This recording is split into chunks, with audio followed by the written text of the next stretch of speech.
기도하겠습니다. 좋으신 아버지 하나님, 오늘도 우리에게 새날을 허락하여 주시고 또 주의 말씀 가운데 이 하루를 출발할 수 있게 하신 거 감사합니다. 주님, 우리가 주님의 말씀으로 무장되어서 언제 어디서나 예수 그리스도의 사람으로 살게 하여 주시고 또 주님의 마음 따라 살아가는 우리 모두가 되게 하여 주시옵소서. 오늘도 우리에게 한 말씀 또 생명의 말씀을 주셔서 그 말씀 붙들고 이 영적 싸움에서 승리하는 우리 모두가 되게 하여 주시옵소서. 우리 구주 예수 그리스도의 이름으로 기도드립니다. 아멘. 오늘 우리에게 주신 말씀은 스가랴 11장입니다. 본문 읽기는 11장 4절에서 17절입니다. 여호와 나의 하나님이 이르시되 너는 잡혀 죽을 양떼를 먹이라. 사들인 자들은 그들을 잡아도 죄가 없다 하고 판 자들은 말하기를 내가 부요하게 되었은즉 여호와께 찬송하리라 하고 그들의 목자들은 그들을 불쌍히 여기지 아니하는도다. 여호와가 말하노라. 내가 다시는 이 땅 주민을 불쌍히 여기지 아니하고 그 사람들을 각각 그 이웃의 손과 임금의 손에 넘기리니 그들이 이 땅을 칠지라도 내가 그들의 손에서 건져내지 아니하리라 하시기로 내가 잡혀 죽을 양떼를 먹이니 참으로 가련한 양들이라. 내가 막대기 둘을 취하여 하나는 은총이라 하며 하나는 연합이라 하고 양떼를 먹일세. 한 달 동안에 내가 그 세 목자를 제거하였으니 이는 내 마음에 그들을 싫어하였고 그들의 마음에도 나를 미워하였습니다. 내가 이르되 내가 너희를 먹이지 아니하리라. 죽는 자는 죽는 대로 망하는 자는 망하는 대로 나머지는 서로 살을 먹는 대로 두리라 하고 이에 은총이라 하는 막대기를 취하여 꺾었으니 이는 모든 백성들과 세운 언약을 폐하려 하였습니다. 당일에 곧 폐함에 내 말을 지키던 가련한 양들은 이것이 여호와의 말씀이었던 줄 안지라. 내가 그들에게 이르되 너희가 좋게 여기든 내 품삯을 내게 주고 그렇지 아니하거든 그만두라. 그들이 곧 은 30개를 달아서 내 품삯을 삼은지라. 여호와께서 내게 이르시되 그들이 나를 헤아린 바 그 삭슬 토기장에게 던지라 하시기로 내가 곧 그 은 30개를 여호와의 전에서 토기장에게 던지고 내가 또 연합이라 하는 둘째 막대기를 꺾었으니 이는 유다와 이스라엘 형제의 의리를 끊으려 함이었느니라. 여호와께서 내게 이르시되 너는 또 어리석은 목자의 기구들을 빼앗을지니라. 보라 내가 한 목자를 이 땅에 일으키리니 그가 없어진 자를 마음에 두지 아니하며 흩어진 자를 찾지 아니하며 상한 자를 고치지 아니하며 강건한 자를 먹이지 아니하고 오히려 살찐 자의 고기를 먹으며 또 그 굽을 찢으리라. 화 있을진저 양떼를 버린 못된 목자여 칼이 그의 팔과 오른쪽 눈에 내리니 그의 팔이 아주 마르고 그의 오른쪽 눈이 아주 멀어 버릴 것이라 하시니라. 아멘. 오늘 본문 말씀은 이제 하나님께서 그 악한 목자들에 대해서 심판을 하시고 또 그 거짓 목자를 따라갔던 이스라엘 백성들에 대한 하나님의 진노를 표현하는 말씀입니다. 읽진 않았지만 본문 1절에서 3절에 보면 하나님께서 이스라엘 경계와 울타리가 무너지게 할 것이라고 말씀합니다. 이것은 바로 이스라엘 영토의 북쪽에 있는 그 레바논의 무성한 숲을 말하고 또 잣나무 숲을 말하는데 또 그것이 불타버릴다고 말합니다. 이 말씀은 결국 이스라엘 북쪽으로부터 그 강한 군대가 침략하여 결국 이스라엘 땅을 점령하게 될 것을 말하는 것입니다.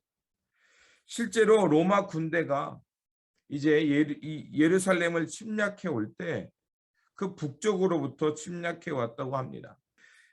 그리고 하나님께서는 이렇게 피폐해져 가는 그 땅에 이제 스가랴 선지자로 하여금 선한 목자의 역할을 감당하라고 말씀합니다. 4절과 5절에 여호와 나의 하나님이 이르시되 너는 잡혀 죽을 양떼를 먹이라. 사들인 자들은 그들을 잡아도 죄가 없다 하고 판자들은 말하기를 내가 부유하게 되었은즉 여호와께 찬송하리라 하고 그들의 목자들은 그들을 불쌍히 여기지 아니하는도다. 하나님께서 양떼들이 매매되는 상황을 빗대어서 그 이스라엘 백성들의 상황을 말하고 있는 것입니다.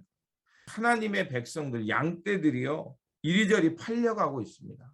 그런데 어떤 일이 벌어졌냐면 그것을 산 사람들은 잡아먹으면서 자신들한테 아무런 죄가 없다라고 합니다. 그리고 그것을 하나님의 양떼들을 판 사람들은요 나는 부유하게 됐으니 그만이다라고 하면서 여호와를 찬송하고 있다라고 이렇게 어리석게 말을 하고 있음을 말하는 것입니다.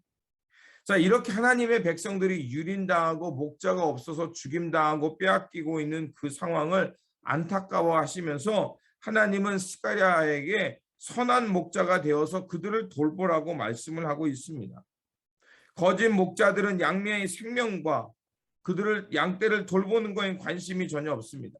오직 사고 파는 그 매매의 목적을 통해서 자신들의 이익, 자신들의 배만 불리는데 목적을 두고 있다는 것을 말하는 것입니다. 하나님께서는 그래서 그들을 불쌍히 여기시면서 스가랴 선지자라 보려고 하여금 이제 선한 목자가 되어서 그들을 잘 돌봐줄 것을 얘기합니다. 그래서 이 선지자는 이제 두 가지 지팡이를 취하여 그 양떼를 돌볼 것을 얘기합니다. 하나는 은총이라는 막대기고 하나는 연합이라는 막대기입니다. 이 두 가지 막대는 바로 하나님께서 자기 백성을 어떻게 돌보시는가를 상징적으로 말해주는 두 막대기, 즉 지팡이였던 것입니다. 그런데 하나님께서는 그 은총과 연합이라는 막대기를 차례로 꺾어버리십니다. 이것은 그 은총을 꺾어버렸다, 또 연합을 꺾어버렸다는 것은 이제 하나님과 맺은 언약이 취소되었다는 것이고 이제 유다와 이스라엘 백성 사이에 의리가 없어졌다는 것을 상징합니다. 하나님의 양떼가 그 하나님의 목자를 외면하게 되면 어떻게 되겠습니까? 결국 그 언약이 취소되고 하나님과 또 그 형제들 간의 의리를 맺었던 관계도 파괴되고 결국 서로 죽게 된다는 것을 말하는 것입니다. 목자의 돌봄을 거절한 양떼들 당연히 어떻게 되겠습니까? 유린당하고 죽임당할 수밖에 없습니다. 또 하나님께서는 새 목자들을 한 달 안에 다 끊어버리신다고 말씀하십니다. 여기서 새 목자를 하나님께서 한꺼번에 끊어버리신다는 것은 결국 백성들이 참된 목자를 거절하고 그리고 거짓 목자를 따라가게 해서 결국 피폐한 삶을 살게 된다는 것입니다.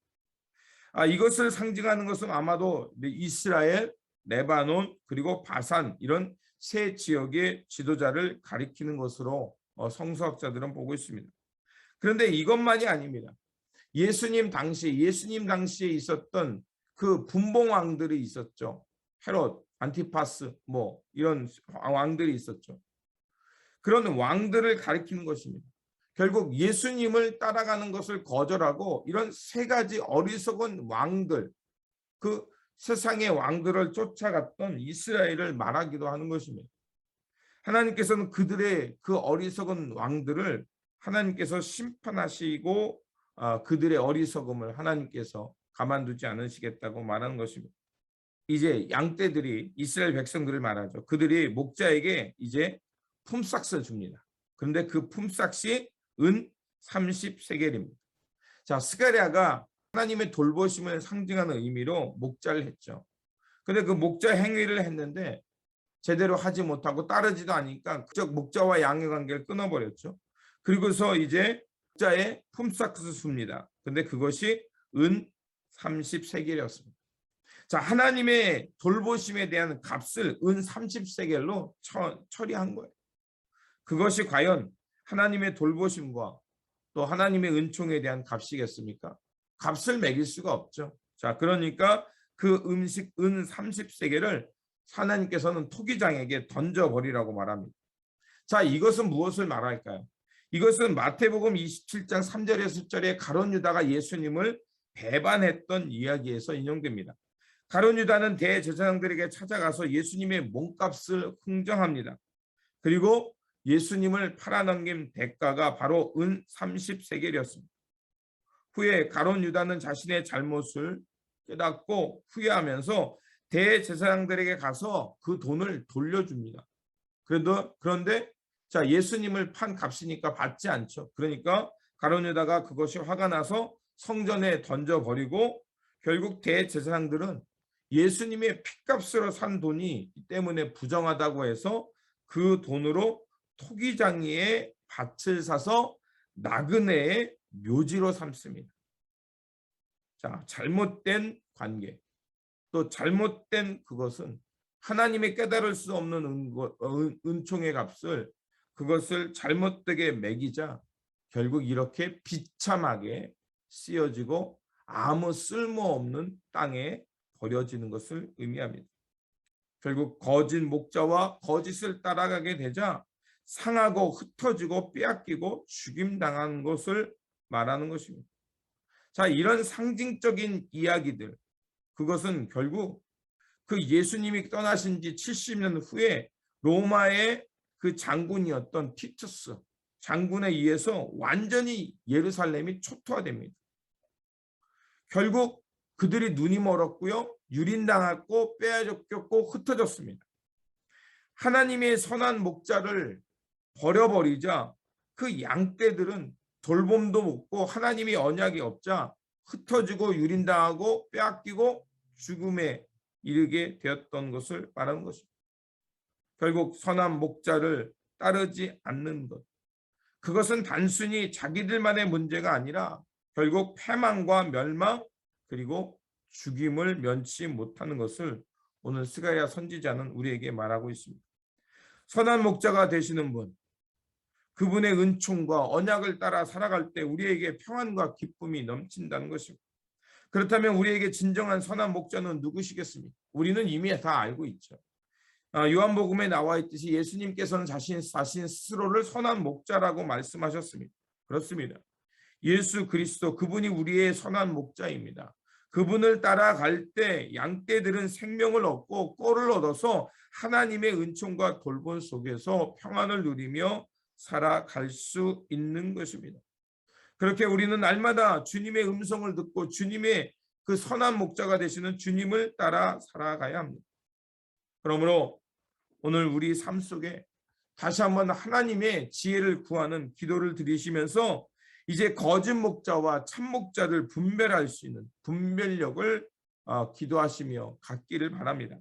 그래서 참된 목자이신 예수 그리스도를 따라 살면서 주님 안에 거하고 또 주님의 마음 따라 살아가면서 생명의 꼴 또 영생을 먹으면서 하나님이 주시는 그 언약과 평안의 돌봄 속에서 천국의 기쁨을 누리시며 살아가는 저와 여러분들이 되시기를 다시 한번 주님의 이름으로 축원드립니다. 기도하겠습니다.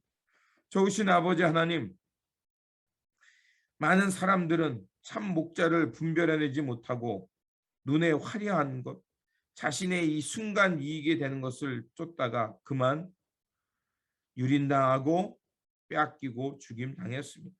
주님, 사람의 어리석음을 불쌍히 여겨 주시고 오직 우리의 선한 목자가 되시는 예수 그리스도를 바라보며 그 주님의 은총과 언약을 따라 살아가는 우리들이 되게 하여 주시옵소서. 그래서 날마다 주님과 일치를 이루며 그래서 주님 안에 거함으로 영생을 누리고 하늘의 기쁨과 평안을 얻고 살아가는 삶이 되게 하여 주시옵소서. 우리 구주 예수 그리스도 이름으로 기도드립니다. 아멘. 오늘 우리에게 주신 말씀 붙들고 살아가는 한 날이 되시기를 바라며 우리의 참된 목자 되시는 예수 그리스도를 잘 따라가면서 영생의 꿀을 먹는 저와 여러분들이 되시기를 바랍니다. 주님의 평안이 함께 하시기 바랍니다.